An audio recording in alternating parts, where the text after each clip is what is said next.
have either Yuumi or Soraka to ban away here, most likely, but with Set and Ornn both taken off the board, Soraka becomes less desirable because she is picked largely into those matchups, as Rek'Sai is going to be the ban here. T1 with the first pick Yuumi actually seems like a really good idea, but Soraka is going to be the choice, and now, if T1 next rounds Olaf Yuumi, it is terrifying. So Griffin now have an opportunity to do that. Of course, you gotta take the Olaf is one of Tarzan's premier picks. He was the guy that was rushing the redemption on this one. Has certainly started some trends as far as Olaf itemization. It's 5 seconds to go. I think we're definitely going to be seeing Olaf here. The Yuumi is another question if they want to pick that up. The third pick on red side. I think you have to lock it. I think you have to lock it, but the Zoe is going to be prioritized for UCal. And now I'd like to get some sort of aggressive jungler for Cuz and a Yuumi. That's or Ezreal Yuumi. Yeah, Ezreal Yuumi sounds fine here as well, actually. But you mentioned something in this the jungle. Would work. This would work. Into the Olaf. Try to shut him down, make him a bit more squishy as he runs at your team. That is going to be locked in. I think Yuumi would be a smart one for T1 at this point, but they could lock away the AD carry, and they do. Misfortune taken for Teddy. Remember, needs 9 kills to get himself to that 1,000 kill mark.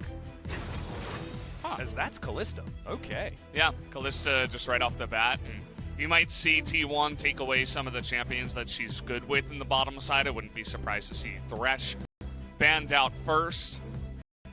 As... It's strange to see Kalista picked alone. Generally, I actually love it together. I love it because now you can threaten the Volibear, and Volibear Kalista is the way that you beat the Yuumi lane, right? And yeah, so, but you can just ban out both right here. Or they can ban it themselves. Yeah, I mean, the Yuumi being banned, I actually think it's pretty curious because the last pick on the Volibear could have been a really great way to shut down that lane, but not going to go for it, as like you were talking about, a Kalista support going to be taken off the board, the Thresh leaving. I wonder if they would even go as far as to ban like an Alistar or something like that. If you really want to try to shut down Kalista lanes, maybe even take away the Volibear anyway. Yeah, potentially. But now the Volibear doesn't have as much value with Yuumi being banned away. Probably looking for something like a Nautilus. Nautilus, yeah, I forgot about it. Braum. Yeah, Braum is going to be the ban. Gonna have to dig deep for the support pick. Effort. I want him to go for the Blitzcrank. Yeah, that's what I really want. You take away the Nautilus. Pick Blitz. The thing I do like Blitzcrank here, because he does synergize very well with the Soraka in late game teamfights, because you throw down the hook into your silence, then into the Soraka silence, and you can make sure that, you know, whoever gets pulled in has absolutely no way out, as that is the Volibear banned anyway. Yeah, they did actually ban it, even though the Yuumi is off the board. So, kind of curious, we only really ever see that champion either with the Kalista or against the Yuumi. Yep. And I suppose because of that first case, they'll take it off. So what is going to be the choice for the support? It will be the Taric. Yeah, it's the... what? That was weird. Okay. So Kalista Taric was... Also, by the way, Teddy's over here, not over there. That's not Teddy and effort on both teams. Damn. Well, Teddy's I know they're good, but... a much higher chance of getting towards the 9 kills now with 2 of himself in this game. But yeah, this Kalista Taric lane was popularized by Ruler in Life over on Gen G. And they are undefeated with this particular combo as Faker's LeBlanc gets locked in as the answer to the Zoe. I really want to see Blitz. I think Blitz is a likely pickup here. You can separate it away from the Taric. You can at once nullify a couple of the squishy champions with the amount of burst you already have. You can silence them immediately. Yep. With the Soraka. Nautilus can do a similar thing, but maybe has a little bit more value in a team fight. So I wouldn't mind this pick either. Just have some sort of hook towards the bottom side, and that is going to be locked in. Yeah. He's a lot more tanky, I suppose. Better at frontlining. They don't have a huge front line in their team currently. Well, Sword looking to sit this stage. Aatrox would be pretty awful into the Soraka, though. See where he does decide to go with this. I don't know about this. Yeah. Okay, looks like it was locked in. Even though we did not get the sound. Well, the self-counter pick for Sword towards the top side with the Aatrox. He does have a few extra ranged tools, and your all-in can kill the Soraka. Yeah. It's all about that all-in, I guess. You know, you're pretty fast. Soraka, obviously slow. If she doesn't lock you down and keep you at range, you can be quite annoying. Yep. But I feel like she can survive pretty well. I wouldn't be surprised to see Sword pick up an early Executioner's calling. Oh yeah, that will be first. Get on top of that Soraka really quick and early. But yeah, you mentioned Faker's LeBlanc coming back here. It's 5-5. Kuro just picked up a win on it earlier today. Spoilers if you missed that match. And Kuro was amazing. We were actually talking a little bit during that series about Faker's LeBlanc. Kuro definitely proving that his LeBlanc is still fantastic, and now we get treated to Faker's variety of that champion. He is super good at this pick, and it's currently 5-0 so far in the LCK. So a power pick most definitely in the hands of one of our most capable LeBlanc players of all time. Honestly, I think he's probably the best LeBlanc of all time. Yeah. It's not difficult to say things like that when it's Faker. Yeah. Faker holds a lot of best of all time records, no doubts here. The greatest Riven mid lane of all time. Yeah, you gotta give him that too. The UCal on the Zoe kind of stands out on this team as perhaps something that doesn't quite fight like the other four champions. Yep. They can open it up with picks and trouble bubbles and stuff like that, but might have a little bit of a more difficult time when it gets down and dirty in a 5-on-5, especially with a big Nautilus right in the front. And Viper and Iroh with this cool Gen G Callista Taric type style. And their mid-game team fighting is actually going to be pretty strong. On the back of the Olaf, he pairs up with the Bastion of the Taric. You can actually make him a little bit more powerful, as you can see players loading in. Yeah, Faker's taking a little bit of time loading in, you know. I was gonna say, like, I haven't heard the end of that song. I know, right? Dun, dun, dun, dun, dun, dun. But we got to hear like the next couple of chords in that one, so that was kind of cool. Hopefully Faker isn't lagging or anything like that, as we are into game number one between T1 and Griffin. A storied matchup between two orgs where Griffin, during the regular season of 2019, they would often be able to take this one, but when it comes down to the finals, the best-of series, they aren't able to contend with the power of T1, and we'll see whether this best-of-3 is going to be one of those situations, or whether Griffin can find their regular season form, because right now they do not have it. They have lost the majority of their games, and they are sitting in 7th place, I believe, at this point in time. I think it's 8th, actually. Oh, really? No, you're right. No, I think 7th. no, you're right. We just saw the standings. Yeah, Sandbox and KT are together at 2 and 5. Yeah. And Griffin also sitting around there, 2 and 4. Yeah, 2 and 4. So after this, certainly could be moving down there. But they have won a few of their extra games. No 2-0s, though. Just 0-2s. For Griffin, they in fact do the same thing every week. So it was a 0-2 week in week 1. It was a 2-1 week in week 2. And it was a 1-2 week in week 3. So theoretically, what they need to do now is 2-0-2-0 all of their games. Yeah. And then they've covered all of their bases. That's a tough ask against T1 here, though, as Cuz going to get that auto reset and clear out a ward. And Tarzan's going to leash this Bramble back for him. Oh, thanks, Star. Yeah, cheers, dude. George is such a nice guy, actually. Yeah. Yeah. It's, Aftershock Taric. We often see Guardian, but going for the Aftershock this time around, wanting to get those dazzles to give him that extra tankiness. And I do like it because you proc the Aftershock as soon as you dive in with the Fate's Call. So it works better for this Kalista Taric lane rather than any other sort of Taric lane, right?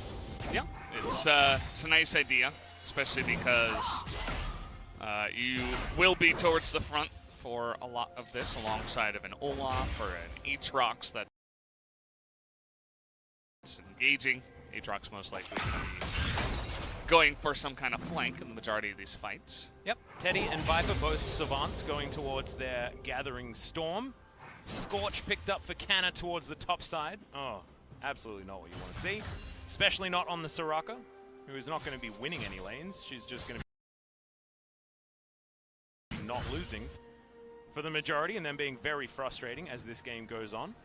Yeah, like, what's the point exactly? Yeah, what is Scorch actually going to do? Like, it's countered by Aatrox's healing anyway. It does basically nothing in the first place, and then it's doing even less. It's, okay, there's the hook to follow up there as Teddy. Fair bit of double up damage, and the minion's actually hurting the Griffin bottom lane. Rend is going to even out the trade pretty well for Griffin. Yeah, it's going pretty well so far for Viper and Iroh. They're getting the push down here. One thing our observer was pointing out early on in the game was that the Conqueror was actually picked up by a Trundle, so suppose in those extended fights against an Olaf in the jungle, he can do a little bit better. And also remember that, you know, Trundle's bite does lower the enemy AD, so he can actually win some duels in the earlier stages of the game. Oh yeah. Whether he can do it against an Olaf, who is very, very good at early game trading, I'm not entirely sure. But Subjugate does allow the tides to be turned relatively well in an isolated 1 versus 1. So let's see what Cuz can do so far, out farming Tarzan in the jungle here. Does his full clear, goes back home, and will look towards the Rift Sculler towards the top side of the map. I believe as his next option is just pinging the Raptor camp. It's going to be respawning relatively soon as, yeah, things are pretty cool, calm, and collected here in the early game. Mr. Valdez, got any plans for later? That's Valdanalist to you? Yes, sorry, the Valdanalist. We should probably, in case you've just tuned in or something like that, LS is unfortunately not feeling super well. He does have a bit of a cold at the moment. He's taking a couple of days off just to make sure that he gets up to maximum. Same can be said for our producer as well. She's taking a few days off just to make sure that she's in tip-top condition. So now it's PDG Sun today. Yeah, PDG Sun. Yeah. Big shout out. Doing all of the translations as well as letting us know exactly what to do. Fantastic stuff. Does it remind you of the good old days back at SPO TV? Yeah, actually it does. And early on here as well. Yeah, true. As yeah, we're just farming here. we are well and truly. You asked me if I had any plans later. Well, I might have to cancel them if the game goes as slow as this. These are the two teams with the longest games in the LCK, so you could imagine that things are probably going to take their time. You can see kind of, you know, only about 6 CS between the two as these waves do equalize, and that's absolutely fine. For the Soraka lane. Soraka mainly, her job is going to augment the Trundle and allow him to roam around in this early game and get work done as Effort looks for some damage onto Iroh. As Viper and Iroh do gather control back in this lane. Decent lead, in fact, for Viper as far as CS. Yeah, it's about probably 8 if you... it's about a wave. Yeah. So it's actually going pretty well for that Taric lane down there. Yeah. Top lane, I suppose the Scorch plus Harry is actually doing a decent amount of poking, but again, it's really not going to make too much of a difference. As you can see, Aatrox is still going to be ahead on CS. Once he gets a couple of items, he'll be able to brush away that, but we might actually have a fight here over the Ocean Drake. T1, think about it. No. Then They are not in position. Not going to be contest, as it will be the Ocean Drake lockdown for Griffin. Mountain will be our next one, so Cloud or Infernal Soul this game. I think we know what everyone would prefer. As Sword going to get interrupted once again. Just the life of Soraka lane opponent is just not a fun one. As you can see, Kanna's going to go back home. Doesn't have teleport, of course, because barrier is always what's picked up for these top lane Sorakas. But he gets himself his Ninja Tabi. And yeah, it's going to be really difficult for Sword to kill this unicorn. He doesn't pick up any sustain. Okay, he bought a potion there right at the end, probably with the last bit of his gold. And you're going to need that, as you guys can see up in the top side. Has a bit more health this time around.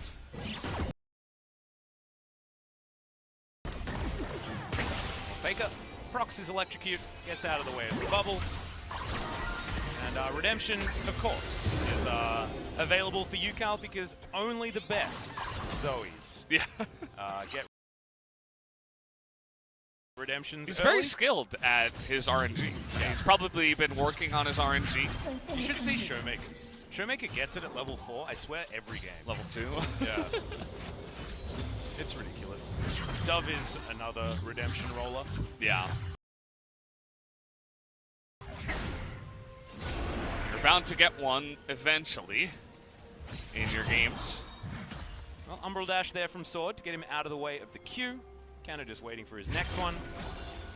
But as far as Soraka lanes are concerned, this is a real comfy time as he avoids the Infernal Chains and then throws some bananas back towards the AA trucks. This is definitely a time where he's just gonna spend most of this game at Oshag Hennessy's office. Like, let's be real. Yeah. I looked over at your face commentating that with like yeah. Really, it's resigned sadness. Yeah. It's like, oh, we might be doing this for the next while. Kanna does have ultimate, remember, so he's never dying. Yeah. He also has his barrier. It's actually a good lane state here for Sword, but might be in a little trouble now. Has to pop his ultimate. Yep. I forgot again to hear the play-by-play, so. Was that really a time for play-by-play? I'm not entirely sure. I don't know. As Yuka runs away from Faker. Faker has the Ignite into the heal. Must feel pretty damn good as the bullet time is going to clear out the minion wave and deter Viper from going aggressive in any way, shape, or form. 11 CS Q's at the back line. And the trouble bubble was used, and Faker had to get over the wall there with his flash. Nicely done by UCal, and you can see control for Griffin will allow them to move towards this Rift Herald. Teddy moved down bottom lane, they gave this one up. And now he's equalized the CS, and will grab some plates as well. So possibly a worth it maneuver for T1 to just guarantee Teddy some extra gold and some solo experience at the same time. He's, you know, 9 kills away from 1,000. Maybe they're trying to boost him up so he can get that tonight. I think it's pretty unlikely that he gets 9 kills in one day, to be honest, unless we do go to 3 games. If the games continue to be as slow and bloodless as they have been, if you've had a look at some of the online matches of the LPL, it's been games with like 30 kills on one side. Yeah. It's ridiculous. And that was like a 26-minute game. They have all the fun over there, don't they? Of course, it was a 26-minute game. Yeah, something like that. It was just an absolute stomp. 21, I think, is what I saw. Emily Rand tweeting about it this morning. I'm going to go and check that one out, as Teddy is just being given all of the time in the world to take this bottom outer turret, but 2 turrets being taken by Griffin.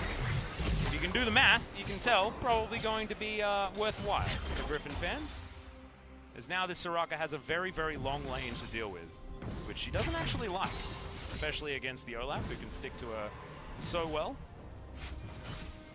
Yeah, they're trying to open up that vulnerability, and T1 essentially handshook it. They're like, yeah, we don't want to take any fights yet, so we are going to have to give away the Herald and try to get what we can in the bottom lane at the same time, but it's not going to be nearly as much as what Griffin did get, as you mentioned. Going for the Mountain Drake now, or T1, all 5 members grouping up here. Looking for a pick. Yeah, Dreadline is going to land. The ultimate to come through from Irove as he turns up. Can the rest of Griffin actually get in here as Alt has to stopwatch? Does effort in order to get himself out of there as Faker. He's dived in, found Irove down to 300 health. Yukal with the body block as Effort tries to get in here. World Ender from Sword, able to get a lot of damage down onto Effort, but he's going to survive, and T1 do back away. The 2 supports eating the majority of that damage at the end of that fight, and now we might just go into a bit of a 4-on-4. Remember, there is no stopwatch available, but Effort does make his way out, and Canna, he's got the heals. And has grouped with his team. Griffin are going to have to get a very swift pick if they want to be able to help this one, because so far there is no heal deny on this Griffin squad, and the Mountain Drake is going to be picked up. Yukal in the wrong place this time. First blood goes to Teddy. 8 more kills to go to get to 1,000, as now Faker's poking down onto Tarzan. In fact, from auto attacks alone, gets his electrocutor drop. I like it. Yeah. So Soraka's silence is really good with CC, as you guys can tell, especially against a guy that has 2 flashes. Yukal had no chance. The second he got hit by that and comboed into other CC with the silence on top of him, he was dead. Yep. And yeah, I mean, there's a control ward in that brush. Maybe he just walked straight in, and it was a good read by Effort. Effort's definitely a guy who's been more and more consistent as he gets more veterancy. Oh, heck yeah. Here in the LCK. As, again, stopwatch, really good item. Saves Effort's life there. And in any extended trade, the team that has more sustain is going to come out ahead. So even though Effort nearly dies, he doesn't fully die. He comes back here, he's got full health because of the Soraka. And Yukal on vision decides, well, I should be out of range of the Nautilus, but that was a max range hook, and he gets denied by the silence and put into the death chamber. First kill goes the way of Teddy, who is now 8 kills away from 1,000. Indeed. Essence Reaver now completed, has his pickaxe there as well, as these turret plates are going to be dropping in 10 seconds, not going to be picked up by the Callista, and Teddy's going to be a long way ahead of this Callista right now.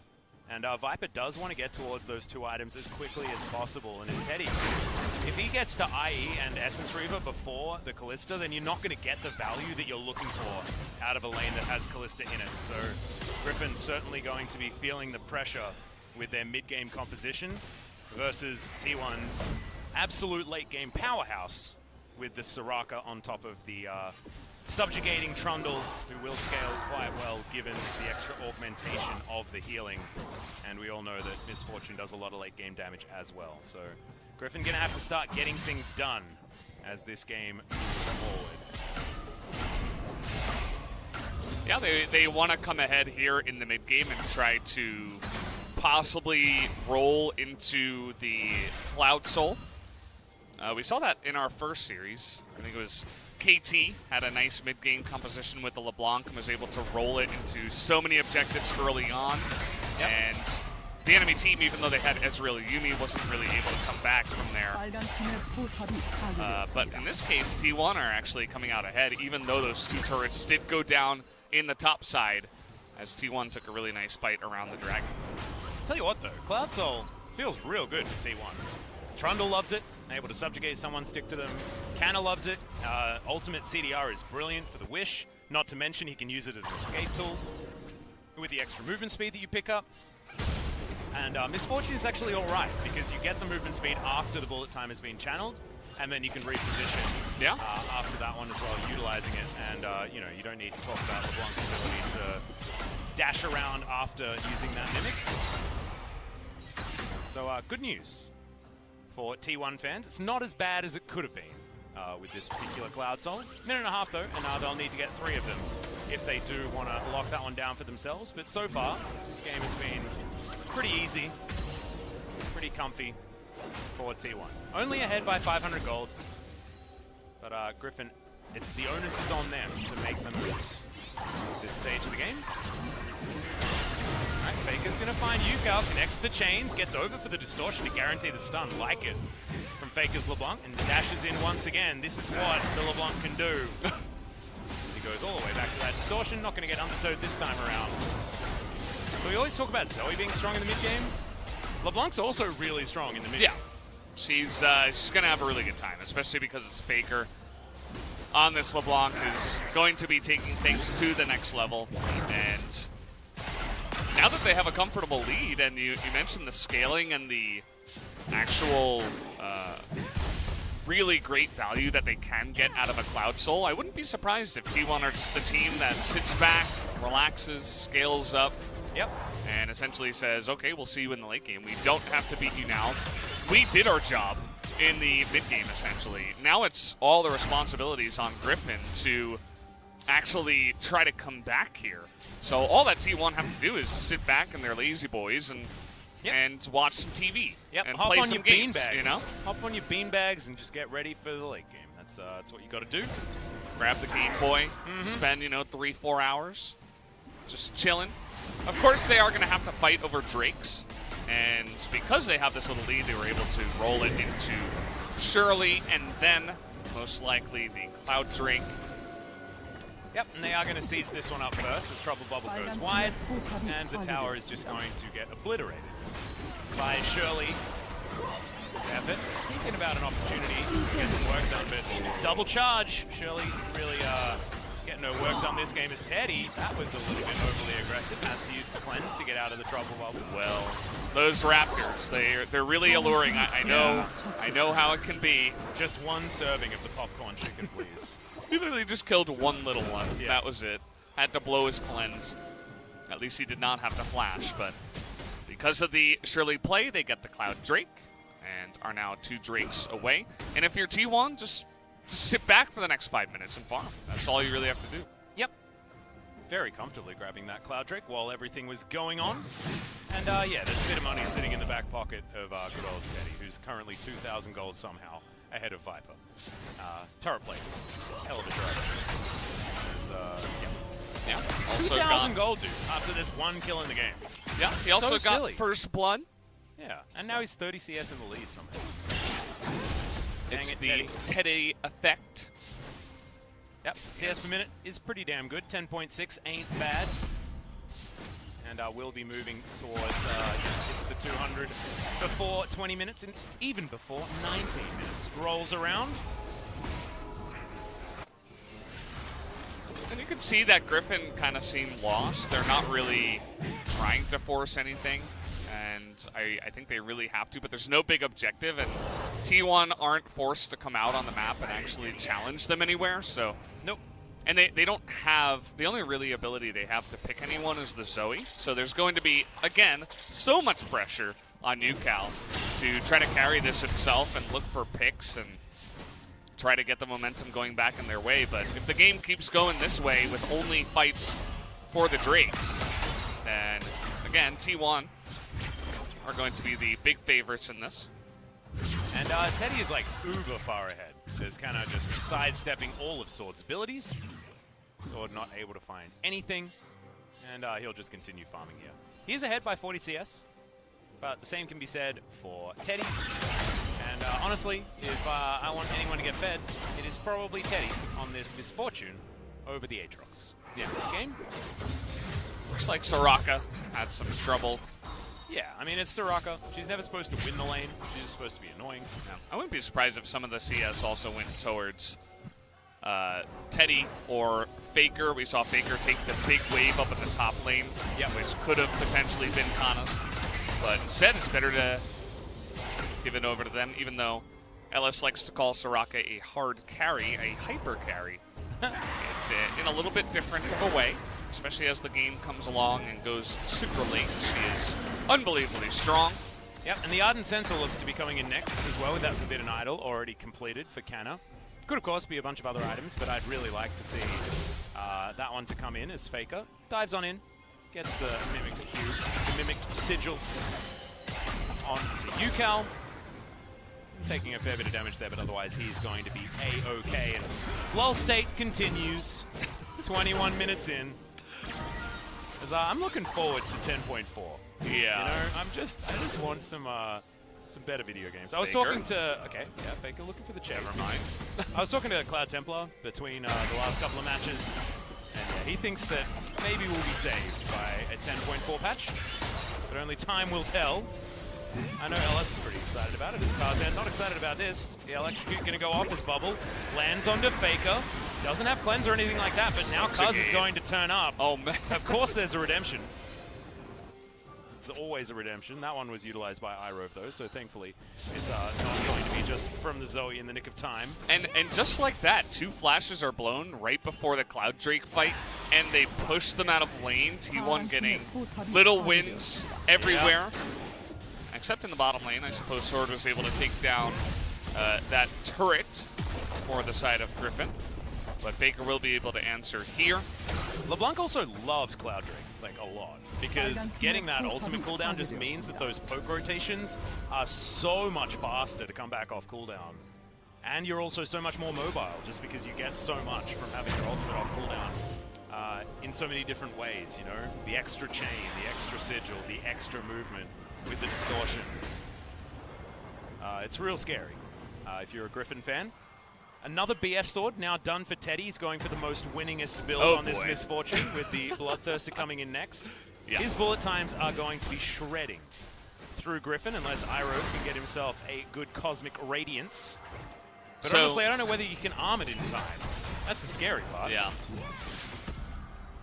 I feel like Griffin are going to try to fight over this Cloud Drake and get demolished. Baron will go the way of T1, and then the game will end. Oh, you've been a bit of an LS, right? Yeah, I'm doing a little bit of... Valdanalist definitely getting that work done. Irove going to try and prove you right. But the Cosmic Radiance does come down. Fate's Call going to help out, but it's not really doing enough just yet. Sword coming in for the flank, but he's going to be really late. The turn is so comfortable for T1. As now Cuz buying time with his stopwatch. There's the redemption. The wish comes down as well as Sword. Has to flash to get out. Faker over the side, doesn't land the chain, but the Thirster coming in next. Yeah. His bullet times are going to be shredding through Griffin unless Irove can get himself a good Cosmic Radiance. But honestly, I don't know whether you can arm it in time. That's the scary part. Yeah.